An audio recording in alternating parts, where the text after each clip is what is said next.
Hello and welcome to another scrapbooking process video. I'm Tracy, also known as MercyTiara, and today I'm sharing with you the process for another one of my quick snappers that I created this weekend. I made 3 layouts and I'm sharing them all with you, one at a time on process videos here on my channel.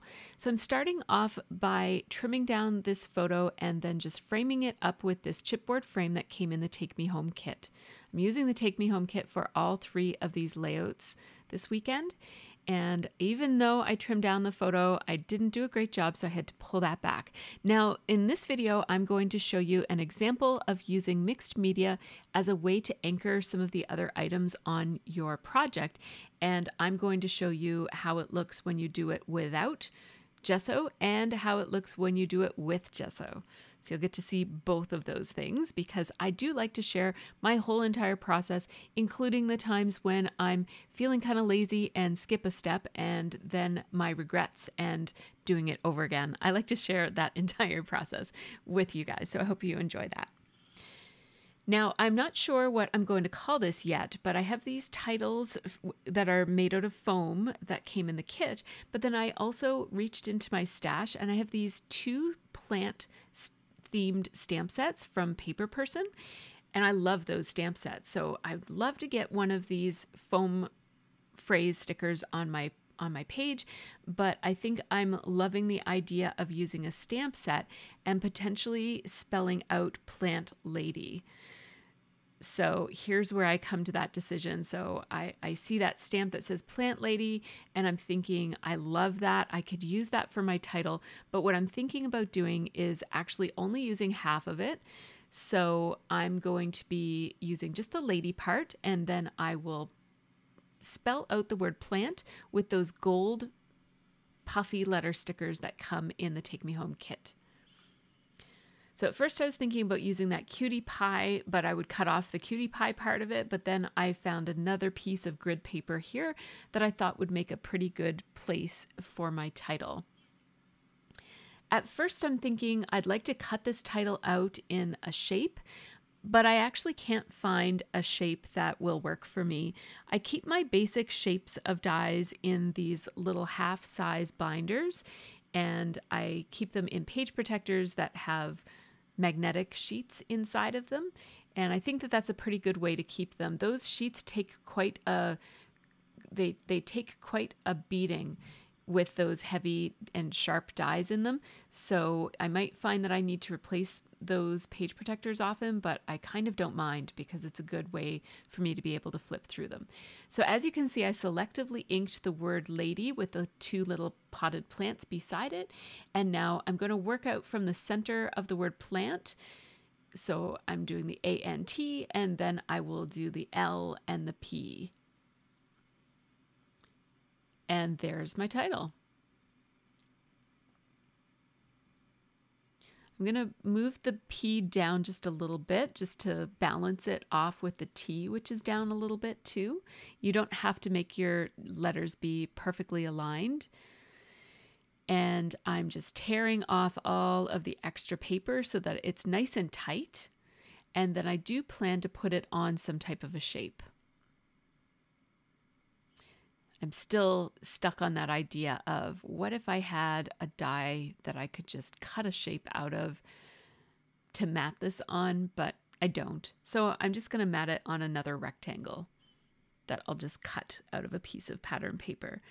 I definitely want to use these stickers from Fancy Pants. I thought about kind of adding a layer of that brown pattern paper there. And I'm still thinking about including that and also cutting myself a little rectangle out of this really beautiful pattern paper. I love this pattern. It might be one of my favorites. I have so many favorites in this kit though that I can't even say that. My trimmer is new and the little groove in the cutting strip is not worn out yet, so it's a little bit tricky. I have to sometimes cut things twice for now, just at the beginning of using it. So I tore 2 of the edges so that it would match with the torn edges of the item itself. And now I think that that is pretty nice. I'm just going to overlap it with the photo here in the corner. And add some foam tape just to bring it up to the same level that the chipboard is, because that chipboard is fairly thick chipboard. So this is my main element, and I just need to choose a background for it. And as you can see, I'm trialing out a couple of different options, and I'm going to go with white. I wanted to use one of the cardstocks from the kit because, I mean, there's so many beautiful cardstocks in the kit, but I think that especially given that I'm going to be doing mixed media, I think that using plain white is the best choice for this particular page. I think it would look good with one of those other colors as well if I didn't have any white on hand. This girl here, I just love her, and I wanted to put her right on the edge. I think that she kind of balances off, finishes off this little piece that holds my title.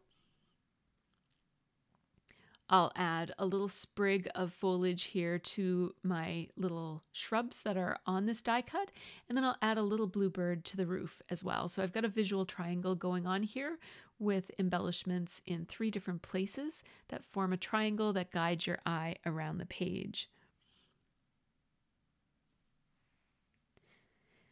Now I'm thinking that I would like to, I'm still potentially deciding to use a pattern paper as my background. I do like that look quite a bit, but I'm going to go with my original idea of white with mixed media. I want to put a tree coming out on either side. I do have 2 trees here on these rub-ons, so I'm actually going to cut them out so I don't forget, and also so that I can design around them. But first, let's trim the manufacturer's strip off of this paper here from Fancy Pants. And I'm realizing that my trimmer does not trim 100% straight with that ruler out, which is a little disappointing, but I think I have a hack for that. So you'll have to kind of keep an eye on my channel until I tell you about that, but I think it's going to work. Anyhow, for now, I'm using that arm just for measuring, but not for lining up. I'm using the actual rails on the main part of the trimmer to do my aligning. I'm just checking to make sure that this is straight because I just wasn't sure. It always takes a little bit of time to get used to a new trimmer. I'm going to gut this page because I do really like the pattern and I don't want to waste it because so much of it is going to be hidden by that piece of white cardstock. So there, that rescues some of it so I can use the rest of it on another project. And now let's just go ahead and cut out these little trees. This tree conveniently had 2 hearts positioned nicely beside it. This tree only has 1 heart nicely positioned beside it. So I'm just going to search out another one and trim off that extra little heart. And that way I'll have 2 hearts and a tree on both sides of this layout, and they'll be kind of poking out from behind the other elements on the page. And they won't be on that stark white background. They will have different mottled pinks, and like I wanted it to have a watercolory kind of a look. I am just using a pen to mark the edges of where my elements are here. In theory, this will help me with placement of my mixed media and keep me from going too crazy with it. But I said in theory for a reason. This is not going to go as planned in a couple of different ways. First of all, I am feeling like I just don't want to pull out my gesso. I know from experience that when I'm using gelatos, gesso works best. Just use the gesso. Learn from my mistakes and just go ahead and use the gesso if you're doing this. So I'm just grabbing some water supplies that I can use to mix my gelatos. Gelatos go on a little bit like a super, super soft crayon, but they're highly water soluble, so they mix quite nicely, but you do have to use some water to get them moving. Now, I have a couple of options. I actually have like a pearlized water there that I thought I might use, but I'm not going to. Now, I'm just adding and playing around with this, And it's not moving as much as I thought, and here's why. Because what gesso does, and I know this, but why don't I practice what I preach? I don't know. But what gesso does is it creates a coating between your paper and your mixed media supplies, and it seals the paper so that your mixed media, see, I like that. That would have looked good if I had left it like that. But anyhow, it wouldn't have looked good down here. So that's, anyhow, you'll see what ends up happening here. I'm just using my finger because the paintbrush just wasn't doing a great job of moving this stuff around. And when I'm basically patting it with the pad of my finger, and it's leaving a really pretty mottled watercolory kind of a look. So I'm quite liking that. I'm putting a little bit of pink in one corner and then more of an orangey color, 2 different shades of orange over here. I really like how it looks with the different colors coming together. And then I'm actually flicking my finger with the wet product on my finger, and it's giving me a little bit of splatter. So it's looking quite interesting and nice. I'm adding some more over here. As you can see, this has been really worked. And because the second thing that gesso does is it protects your paper and allows you to work it a little bit longer. So right now I'm starting to get paper peeling, which is not ideal. It doesn't look all that great. I do like that, but it's not what I had in mind. It's too much and too, well, now it's all kind of starting the green and blue part at the top, especially. So the other 2 parts I didn't touch as much, but the part at the top that I really worked is starting to peel, like the paper's starting to turn mushy and roll into little peeled rolls, which is not the look I'm going for. So I grabbed a second piece of cardstock, white cardstock. Actually, this white cardstock did come in the kit. I think I mentioned that I was trying to not use white because I wanted to use the cardstock in the kit. These 2 white pieces came from the kit, so I misspoke. My apologies there. So I went and grabbed my gesso because that just wasn't working as planned. Now, my favorite way to apply gesso is to just glob a little bit of it in the center of the page and then take a gift card or an old credit card or whatever and scrape it across so that you're getting a very, very, very thin layer of gesso. A thin layer will still do a really good job, and it'll coat the paper and give you a lot more working time with your liquid products on your paper, and it will just protect it and keep it all working the way that it's supposed to work. The benefit to using a super thin layer is that it dries super, super quick. My favorite gesso is the Golden brand. I just find it's smooth and creamy. It's a joy to work with, and so I just love that. And that's what I recommend. But really, gesso is gesso. You can get quite a bit cheaper gesso than the Golden brand, and it all works the same. I just really like the experience of the Golden gesso. So I'm just doing, basically I'm replicating the same thing. I'm going a little bit overboard here. Like I didn't actually mean for so much of it to show. And that's going to be particularly the case right here. So see, I went up a little bit too high. See where that line is where the die cut ends, and I only wanted a little bit of blue showing. So see how it's quite a bit of blue? It's fine. And now I didn't necessarily want a big gap in the mixed media over there on the side, like between these 2. So I'm just adding a little bit more and moving it around with my fingers. It's like nursery school finger painting here, and it looks really great. I like how it looks. So I decided to just patch it up and kind of like make it be a circle of mixed media that would show all around the die cut instead of just poking out in 3 different places. So now, as you can see, it gives me a really nice anchor for everything else that I'm going to do with this page. So I am just going to put all of those back. I'm just trying to find the lids for them, and I think I'm reading out the names of them for my patrons, but I mean, use what you have on hand. I'd rather not tell you exactly what colors it is because you should just use what you've got. If you don't have gelatos, you could get a really similar look with watercolor pencils. As anything that's a water soluble product will get a really nice watery look to it like this. So what I'm wanting to do is place my main element here.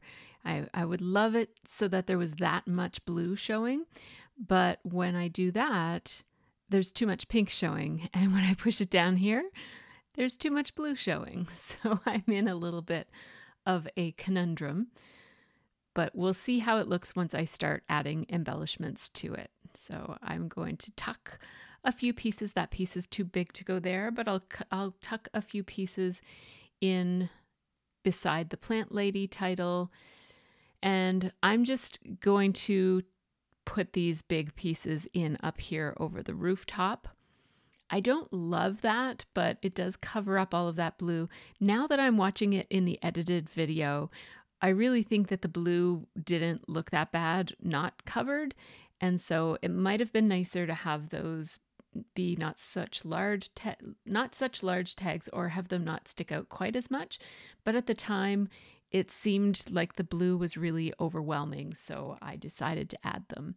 They can easily be taken out if I change my mind, but I think I'm going to leave them. It's ready to go in my album.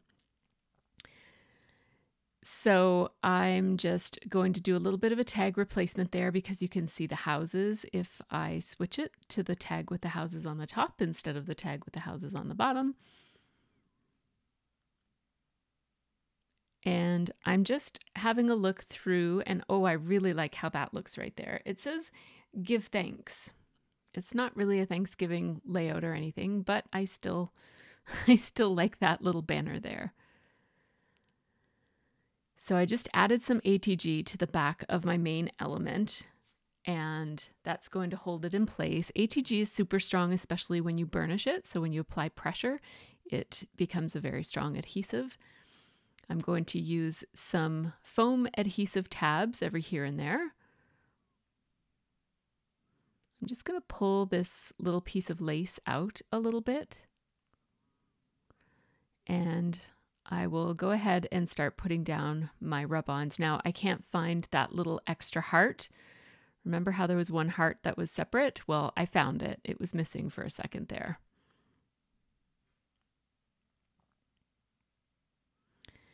These rub-ons go on so beautifully. They're a joy to work with. They don't tear or crack or anything. I mean, you do have to be really thorough with your rubbing, but as long as you're thorough, they go on very, very smoothly. And they look so amazing on the page, especially with this mixed media. Love how they look layered over the mixed media. And rub-ons are one of the few things that will show up nicely over mixed media in a really nice, consistent way. Yeah, see, now that I look at that on the video, it doesn't look so bad with the blue, and I almost wish I hadn't done this. I think it would look nice without these tags in place. And what I would really like about that is that it would be very bottom heavy, and I think that would look just kind of nice. I like floating that little give thanks banner down there. And if it was totally bugging you, like there's nothing wrong with giving thanks any time of year, right? It doesn't have to be a Thanksgiving layout, but you could always put your own words on top of that, like cut out little tiny words and cover them up. I want to color in the plants and the pot and the words, and I chose markers here that were just a little bit too dark for the look that I was going for. But these are my Zig Clean Color Real Brush markers. And I always forget that they go on quite a bit darker. Like I really need to be looking at the dark ends of these swatches. The far ends, like the ends of those swatches that are over to the right, those are how these markers look when they're mixed with water. And you can add water and then dab it up with a paper towel to make it look even less dark. So that would have been an option there. If it was really bugging me, I would have just added a drop of water and then dabbed it off with paper towel, and that would have lightened the green on those leaves in particular. I like how the terracotta looks with that color, and I like the word lady in this beautiful sage green. It's actually a gray, but I call it a green. Now I'm going to use my ATG to just glue this down, and it's a little bit tricky gluing a mixed media page down because it's the edges tend to curl up, but that's okay. It'll flatten out when it's in my book. I don't mind my layouts being a little bit wavy. I just added the year there, 2021. And here I am thinking about taking those off. You know what? It would be super easy to take those off because mixed media, because of the gesso, the ATG will hold, but if I wanted to pull it off, I probably could have managed it. Before I share the photos, just a quick shout out to my Patreon supporters. These folks are my tiaras and they help make this channel happen, so big thanks to all of them. Patrons get early, ad-free access to all my process videos. They get a few extra process videos every once in a while and real-time unedited versions of all of my videos, as well as a monthly live stream, some behind-the-scenes videos, and some more perks as well. So thanks to you also for watching this video, for tuning in, and for subscribing. Please leave me a comment to let me know what is the mixed media of choice that you tend to reach for the most, or let me know what mixed media products you would like to reach for. Maybe they're a little bit neglected in your stash. I'd love to hear from you about what you do to add some mixed media to your backgrounds. So leave me a comment. And here are some of the other places that you can find me. You can find my Patreon there and our shop, as well as my Instagram and Facebook groups. So thanks so much for watching. Please subscribe if you haven't already. Take care and have a really great scrappy week.